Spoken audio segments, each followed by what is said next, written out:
Tonight, President William Ruto has officially set in motion operations of the 13th Parliament by emphasizing that Parliament's lost glory must be restored and that the arm should firmly exercise its constitutional responsibility.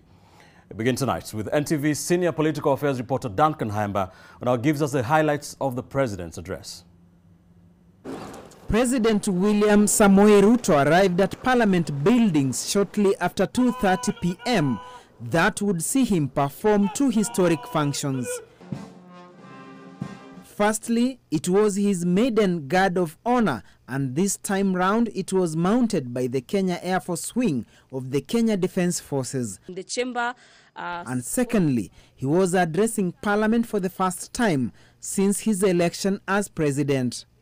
In his inaugural speech, the president addressed several critical matters, among them the biting economic situations Kenyans continue facing and the runaway economic debts that he says are embarrassing to the country.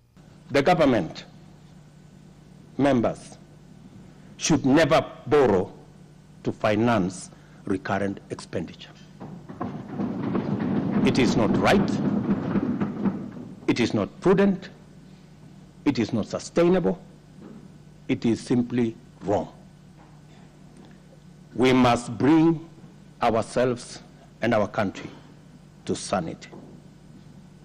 Over the next 3 years, we must reverse this and go back to the situation where government contributes to the national saving efforts by keeping recurrent expenditure below revenue.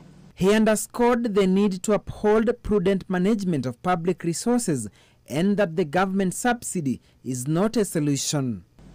We have been deliberate in our efforts to restore sanity and introduce greater responsibility in the management of public resources. One significant intervention is the resolve to abandon consumption subsidies in favor of supporting and investing in production. The Kenya Kwanza administration says there must be equitable taxation, whereby the wealthy must pay more. We are overtaxing trade and undertaxing wealth.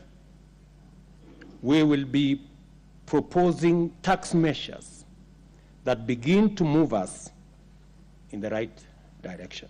Under healthcare, he says the National Health Insurance Fund, NHIF, will be restructured in order to enable Kenyans get both quality and affordable health care. The National Assembly. President Ruto committed to run an open administration that will be transparent, urging Parliament to make provisions for cabinet secretaries to appear in the House and answer pressing matters of grave national concern. My administration commits to restore the place of Parliament in our democracy by respecting the autonomy and oversight authority of Parliament on the executive. President Ruto committed to run an open administration that will be transparent, urging Parliament to make provisions for cabinet secretaries to appear in the House and answer to pressing matters of grave national concern.